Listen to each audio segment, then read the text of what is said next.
Mesdames et messieurs, bonsoir. Merci d'avoir choisi RTI 1 à la une de ce 20h.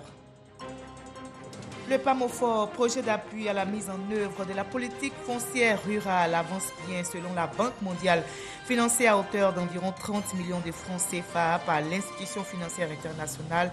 Ce programme national de sécurisation foncière rurale vise à terme à consolider la cohésion sociale dans les localités. Les épreuves écrites du concours d'entrée à la police ont débuté sur l'ensemble du territoire. Plus de 35 000 candidats sont en liste.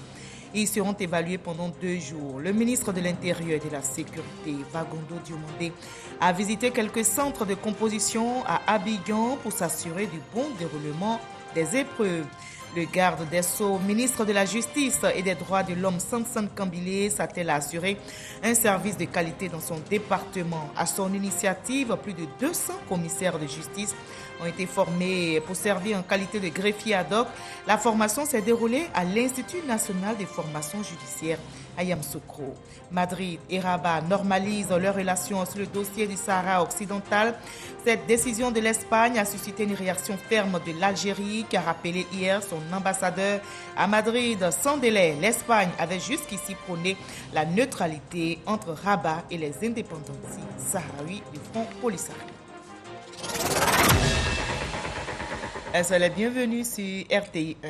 Comment avance le PAMOFOR, projet d'appui à la mise en œuvre de la politique foncière rurale?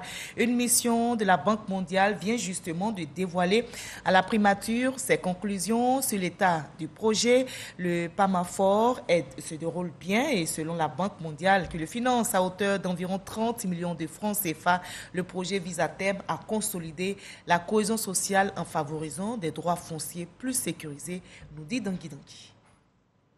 Après avoir parcouru plusieurs régions de la Côte d'Ivoire, où elle a visité des parcelles, rencontré les autorités locales et participé à des remises de certificats fonciers, la mission de la Banque mondiale a présenté ses conclusions sur l'état d'avancement du PAMOFOR au cabinet du Premier ministre, en présence de toutes les structures de l'État impliquées dans la prise en charge des questions foncières. Questions, observations et contributions, les échanges qui s'en sont suivis ont montré que le projet d'appui à la mise en œuvre de la politique foncière rurale n'a pas encore atteint sa vitesse de croisière.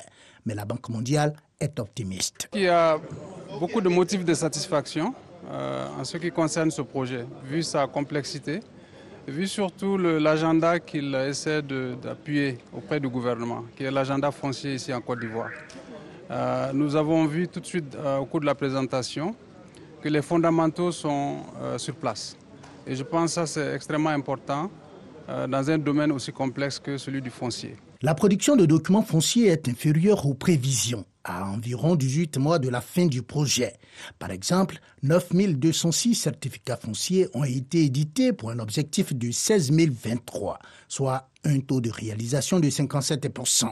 Le gouvernement veut lever les contraintes. Les outils sont en place et une démonstration nous a été faite que l'usager peut lui-même suivre le développement et le déroulement du processus de sa requête pour avoir le certificat foncier sur sa parcelle.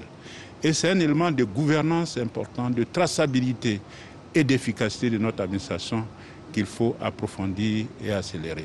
Il y a certes quelques questions qui restent à régler, notamment le cadre réglementaire qu'il faut approfondir pour permettre donc d'aller encore plus vite et plus loin. La Banque mondiale finance le projet PAMOFOR à hauteur de 50 millions de dollars américains, soit environ 30 milliards de francs CFA. C'est à ce titre qu'une mission de cette institution financière est venue examiner la performance de ce projet et veiller à l'atteinte des objectifs.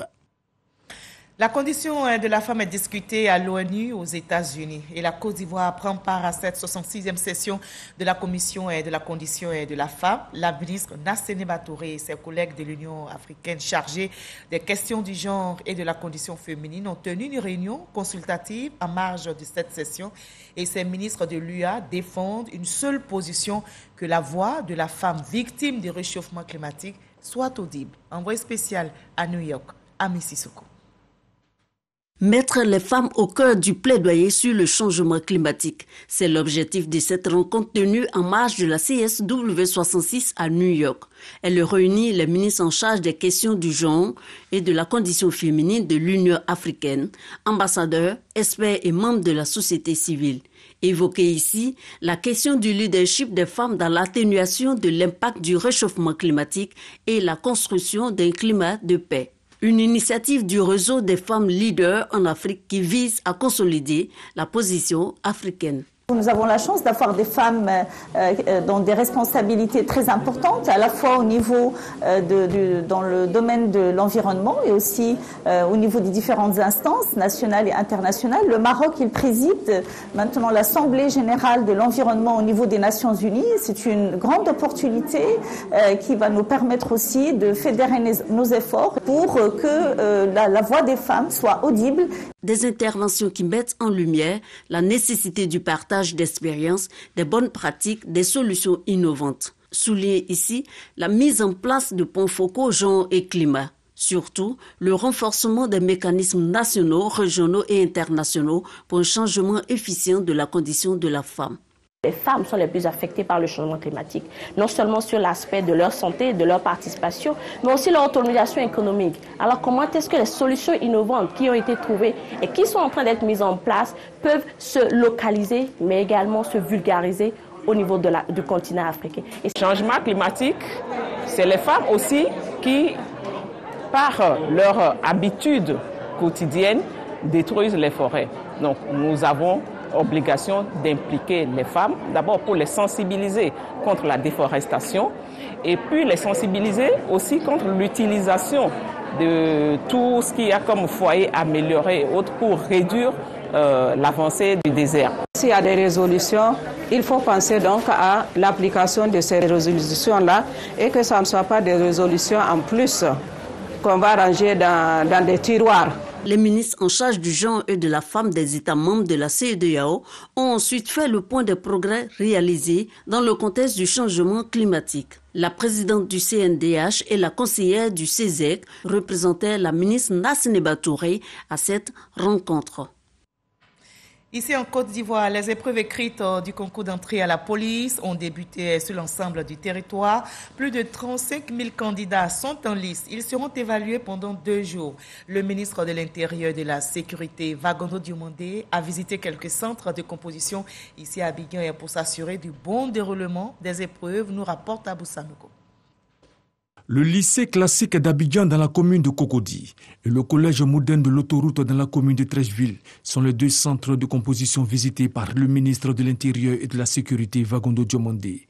L'un accueille les candidats au concours direct et l'autre centre aux candidats professionnels. En sillonnant les salles de composition, il s'agissait pour Vagondo Diomandé de s'assurer du bon déroulement des épreuves écrites du concours d'entrée à la police nationale session 2021. J'ai vu des jeunes gens concentrés, décidés à donner le meilleur d'eux-mêmes. Parce qu'ils aspirent pour certains à entrer dans le corps de la police et pour d'autres à passer au grade supérieur. Cela est rassurant et va dans le sens que nous avons toujours recherché, conformément aux instructions de son Excellence, Monsieur le Président de la République et du Premier ministre, qui veulent que nos forces de sécurité soient des forces de sécurité efficaces, proches des populations. Et le ministre de l'Intérieur et de la Sécurité, Vagondo Diomandé, a affirmé que le gouvernement a pris des dispositions pour cette professionnalisation et plus particulièrement le renforcement de l'effectif national. Aujourd'hui en Côte d'Ivoire, nous avons un policier pour environ 800 habitants. C'est ce ratio-là que nous devons améliorer. C'est la raison pour laquelle nous allons faire en sorte que le recrutement puisse être augmenté en nombre. Il est important qu'on améliore les infrastructures d'accueil pour la formation de ces policiers. Nous avons ouvert l'école de police de Korogo. Nous allons bientôt poser la première pierre du centre de perfectionnement à Yamoussoukro. Et après, nous aurons une 4e école de police à l'Est. Cette année, ce sont au total 35 742 candidats qui sont aptes à concourir pour l'édition 2021. Le garde des Sceaux et ministre de la Justice et des Droits de l'Homme, Samson Kambile, s'attelle aussi à assurer un service de qualité dans son département. À son initiative, plus de 200 commissaires de justice ont été formés pour servir en qualité de greffier ad hoc. La formation s'est déroulée à l'Institut national de formation judiciaire à Yamoussoukro, reportage signé Kader Sorodogo. 212 commissaires de justice accèdent au grade de greffier ad hoc après une formation. Ils prêteront ainsi main forte aux différents tribunaux du pays pour une administration judiciaire plus efficace. Nous repartons heureux, monsieur le garde des Sceaux, et satisfaits de la formation de qualité que nous avons reçue. Aussi, formulons-nous humblement le souhait de voir réitérer ultérieurement d'autres initiatives du même genre, afin que celle-ci ne soit la première d'une série de formations continues au fin de renforcement de nos capacités opérationnelles. Cette formation est la volonté du garde des Sceaux, ministre de la Justice et des Droits de l'Homme, Samson Kambile. Elle va permettre à son administration de répondre à toutes les attentes des usagers. Cette initiative vise à permettre aux membres de ce nouveau corps qui se sont vus attribuer les fonctions de greffier ad hoc d'acquérir les aptitudes professionnelles adéquates, le savoir-faire et le savoir-être. Je relève avec satisfaction, au regard du rapport scientifique dressé au terme de cette session de formation et des différentes interventions des participants, que l'IFEJ accomplit les attentes estimées. Une solution également pour mettre fin à certaines paralysies dues à des absences au poste. Il était donc important que l'administration se dote de mécanismes et de moyens visant à assurer la continuité du service public de la justice. L'objectif n'est pas de contrarier le droit de grève. Mais vous savez, le principe de la continuité du service public a la même valeur que le principe du droit de grève. Ils sont tous deux une valeur constitutionnelle. C'est l'Institut national de formation judiciaire basé à Yamoussoukro qui a accueilli cette formation dispensée par des experts dans le domaine. Et la Côte d'Ivoire au travail se prépare pour un grand événement du 9 au 20 mai prochain. Notre pays va abriter la COP 15, 15e conférence des parties de la Convention des Nations Unies sur la désertification et la sécheresse. Pour la réussite de cet événement, l'implication de la presse est attendue. Une formation a donc été initiée par le ministère de l'Environnement et du Développement durable sur la désertification. Les enjeux de cette COP 15 ont été relevés, nous dit Grace Kando. Abidjan, sous les feux des projecteurs du 9 au 20 mai prochain. 5000 participants en provenance de 197 pays attendus, une trentaine de chefs d'État annoncés pour la 15e conférence des parties à la Convention des Nations Unies sur la lutte contre la désertification et la sécheresse. Pour la réussite de l'événement, l'implication de la presse est souhaitée. Nous allons faire en sorte que les éléments de langage soient portés jusqu'aux confins de la Côte d'Ivoire, parce que notre rôle aussi, c'est de sensibiliser, c'est de diffuser, c'est d'éduquer, c'est de former et participer à l'érection d'une conscience nationale sur les questions fondamentales comme le sujet sur la désertification. Les journalistes, alors formés par le ministère de l'Environnement sur la meilleure approche des questions liées à la désertification. À ce rendez-vous de la COP 15 à Abidjan, les hommes de presse seront amenés à mieux appréhender la thématique principale « Terre, vie, patrimoine » d'un monde précaire vers un avenir prospère. Pendant 60 ans, 70 ans, nous avons mis en place des pratiques agricoles non durables qui ont fait beaucoup de mal au sol ivoirien et ont contribué à une très forte réduction de la fertilité. C'est pour ça qu'on observe pour certaines spéculations comme le café ou le cacao, on a des rapports de 1 à 20 des rendements à l'hectare. La COP 15 vient porter certaines réponses aux préoccupations qui sont les nôtres aujourd'hui. Le district d'Abidjan entend jouer sa partition pour la réussite de ce rendez-vous mondial sur la désertification. Au cours de la COP 15, le président de la République, Alassane Ouattara, présentera à ses pairs l'initiative d'Abidjan. L'initiative d'Abidjan, appelée Abidjan Legacy Programme, qui est une réponse de la Côte d'Ivoire à la mise en œuvre des résolutions de la COP 15, aura pour objectif de mobiliser entre 600 millions et 1 milliard de dollars auprès des bailleurs de fonds lors de la COP 15 pour restaurer les terres dégradées et augmenter durablement la production agricole en Côte d'Ivoire à l'horizon 2030-2050. La Côte d'Ivoire, en tant que pays hôte, va assurer de façon consécutive la présidence de la COP 15 pendant 2 ans. Les préfets ont leur mutuelle. La MUSCOPSI, mutuelle sociale du corps préfectoral, a tenu son assemblée générale. Le bilan a été fait et les activités en cours et à venir ont été présentées. Le bureau exécutif de la mutuelle annonce plusieurs projets pour l'amélioration des conditions de vie des membres. Walter Madouatara. Le bureau exécutif de l'association des membres du corps préfectoral de Côte d'Ivoire, MUSCOPSI, mué en 2021 en conseil d'administration, vient de faire la restitution de ses activités de l'année écoulée. Les ressources de la mutuelle reposent essentiellement sur les cotisations de ses membres. Notre ambition, notre projet de société, c'est de faire en sorte que ces ressources ne représentent plus la partie significative du budget. Le bilan moral et financier est jugé satisfaisant. Les ressources financières de la MUSCOPSI s'élèvent à plus de 640 millions de francs CFA au titre de l'exercice 2021. 59 délégués présents sur 60 prévus se sont prononcés sur 5 points principaux à cette assemblée générale. Entre autres sujets, installation des nouveaux délégués, présentation, examen et adoption du plan d'action et budget 2022. Ce budget s'équilibre en ressources et en dépenses à la somme de plus de 2 milliards 900 millions de francs CFA. La présente séance a été marquée par l'amendement de l'article 55 du règlement intérieur de la mutuelle. Désormais, les cotisations des membres participants sont obligatoires, précomptées à la source et reversées sur le compte de la mutuelle sociale du corps préfectoral. Aujourd'hui, nous avons des ambitions pour cet exercice-là, de faire déjà la fondation de notre siège à Yamoussoukro. Nous avons également l'ambition de créer un complexe hôtelier de grande envergure à Jacquesville.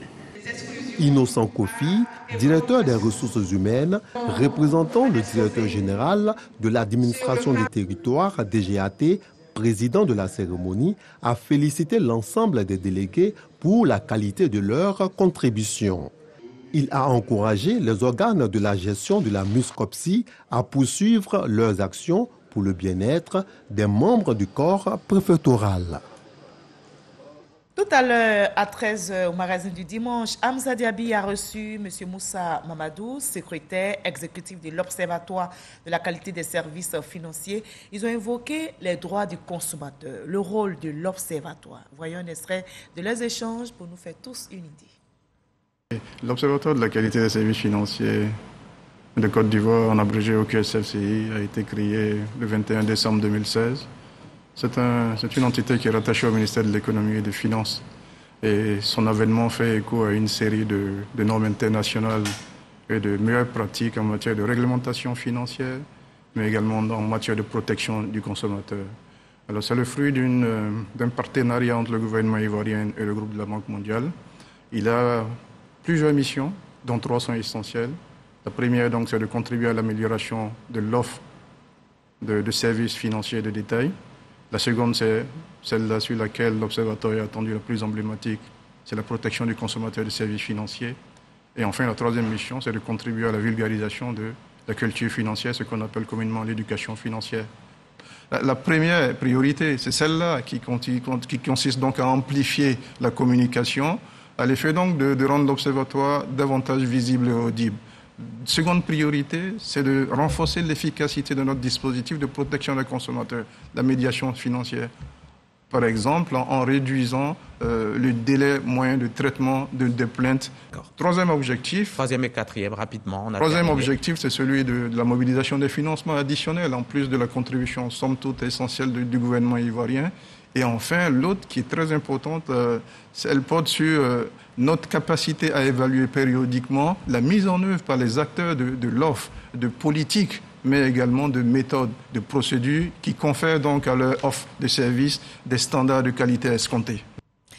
Le 8 mars dernier, le monde a marqué une pause pour réfléchir aux droits de la femme, à l'amélioration de ses conditions de vie.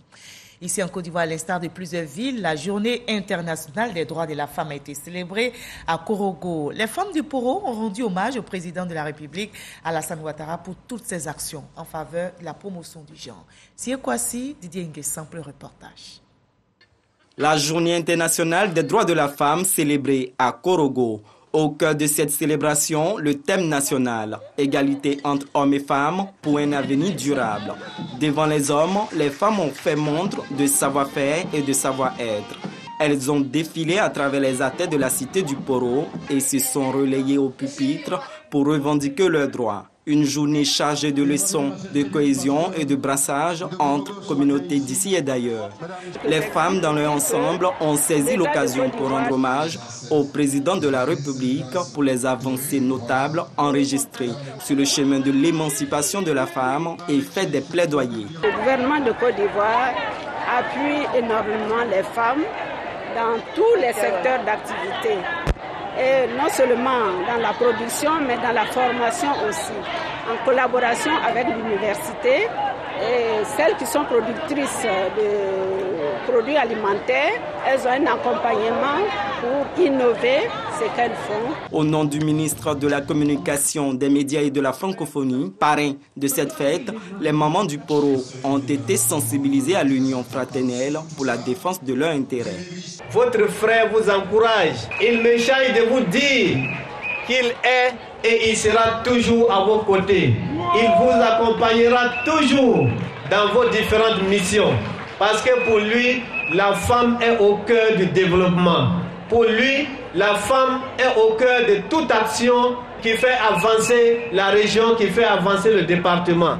Pour lui, il faut que tout le monde se mette autour de vous pour vous accompagner dans vos missions. Cette année, une minute de prière a été observée en mémoire du parrain traditionnel des femmes du Nord, le défunt Premier ministre Amadou Gon Coulibaly, décédé le 8 juillet 2020.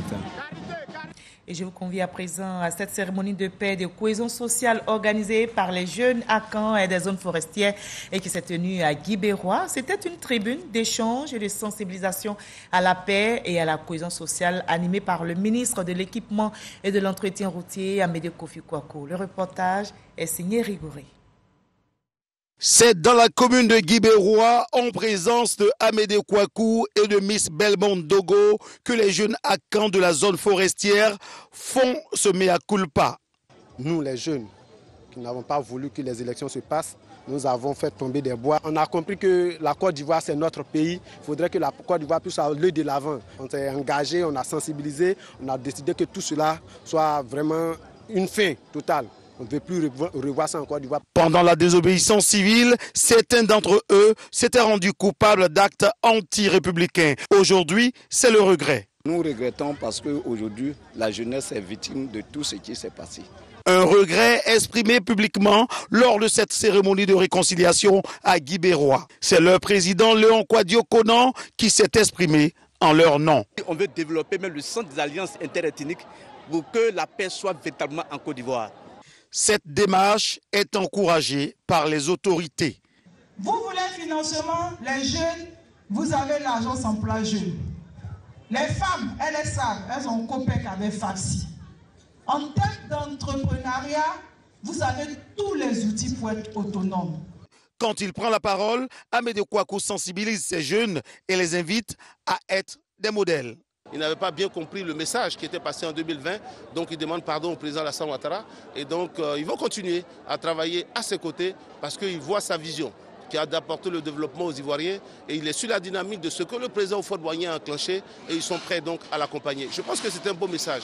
La Côte d'Ivoire a besoin de ça. Notre pays a besoin de cohésion. Nous devons faire comprendre à l'ensemble des Ivoiriens que nous avons l'obligation d'être ensemble.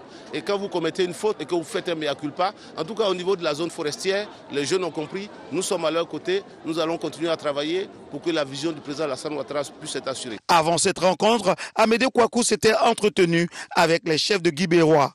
Au cœur des échanges, la cohésion sociale. Les acteurs du transport célèbrent aussi la paix. Réunis au sein de l'Alliance RHDP, transporteurs et conducteurs routiers ont célébré le chef de l'État, Alassane Ouattara, pour ses actions de développement et de vivre ensemble. Sidonie Davila. Ils ont garé leurs différents véhicules, le temps de réaffirmer leur soutien indéfectible au président de la République, Alassane Ouattara. Ces acteurs du transport, premiers bénéficiaires des actions de développement en matière d'infrastructures routières, sont mobilisés pour exprimer toute leur reconnaissance au chef de l'État.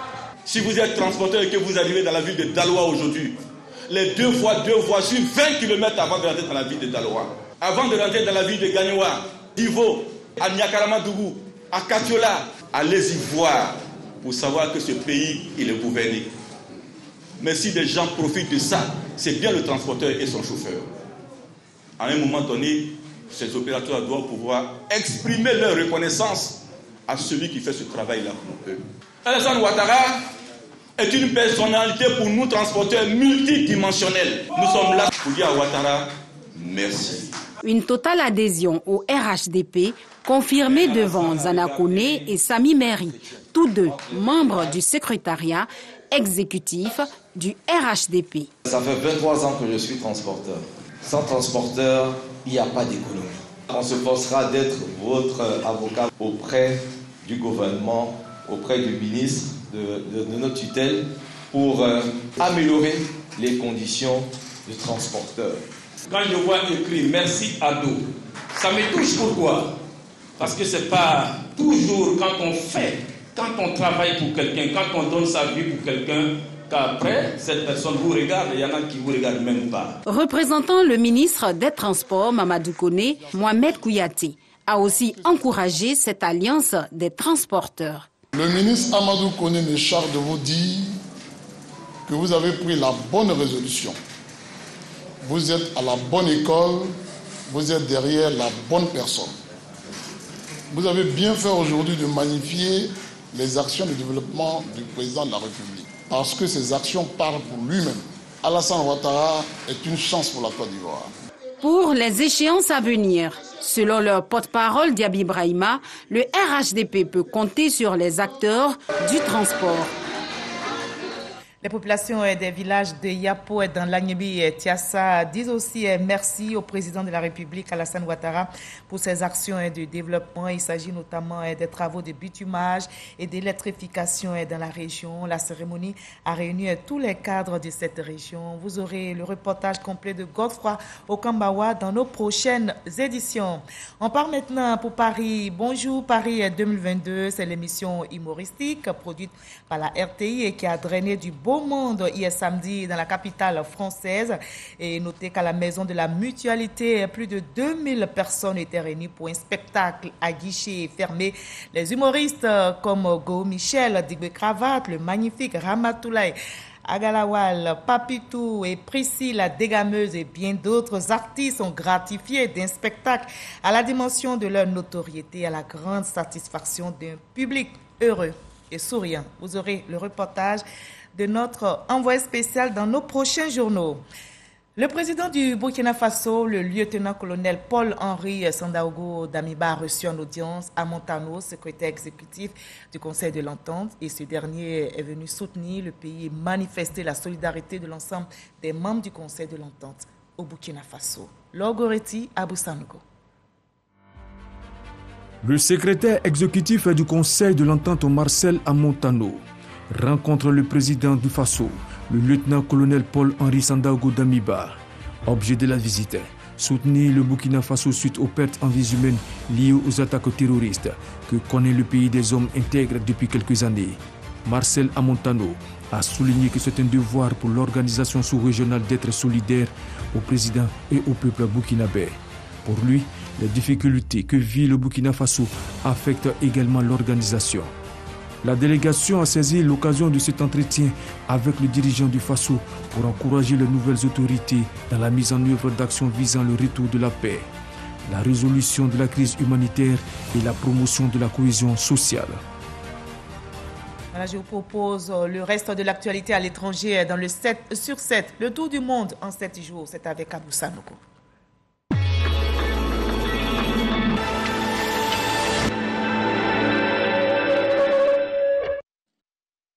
Julian Assange, fondateur de Wikileaks, ne pourra pas plaider sa cause devant la Cour suprême britannique qui a refusé de se prononcer sur ce dossier. Accusé d'espionnage aux États-Unis, dont son extradition a été ordonnée en appel. Il aurait publié en 2010 des documents secrets, un refus que les juges justifient par le fait que sa demande ne soulevait pas de questions juridiques particulières. À l'unanimité, le Sénat a voté pour abandonner définitivement l'heure d'hiver et rendre celle d'été permanente. Pour entrer en vigueur, ce projet de loi doit maintenant être validé par la Chambre puis promulgué par Joe Biden. Le président n'a pas encore fait connaître sa position sur la question. L'Est du Japon a été secoué par un violent séisme ressenti jusqu'à Tokyo. Au moins 4 personnes ont péri dans les départements de Fukushima et de Miyagi, dans le nord du pays, selon l'agence japonaise de gestion des incendies et des catastrophes, et plus de 90 autres ont été blessés.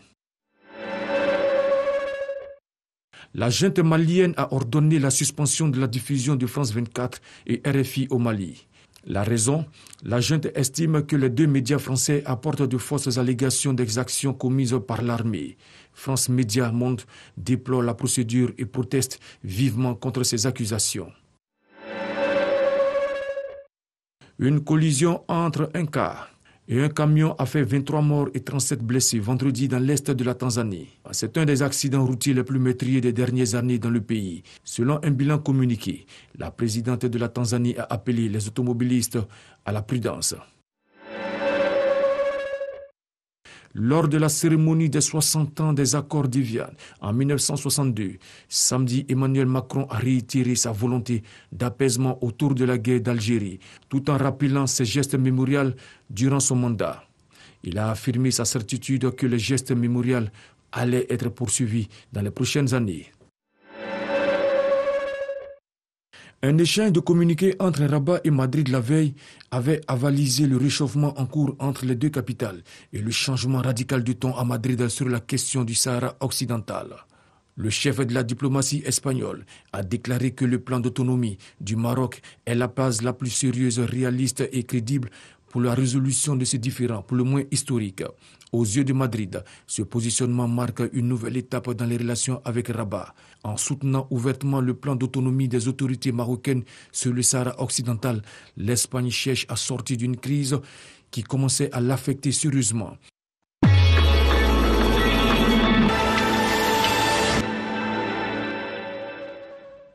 Voilà, ainsi va le monde. L'actualité revient à 23h avec Abdoulaye Koné. Ce 20h été supervisé par Michel Mambo, réalisé par Mariette Alamba, Stéphane Conan. Merci à Perpétuquin, à Paul-Henri et surtout à vous de nous avoir suivis. Sans oublier la régie là-haut.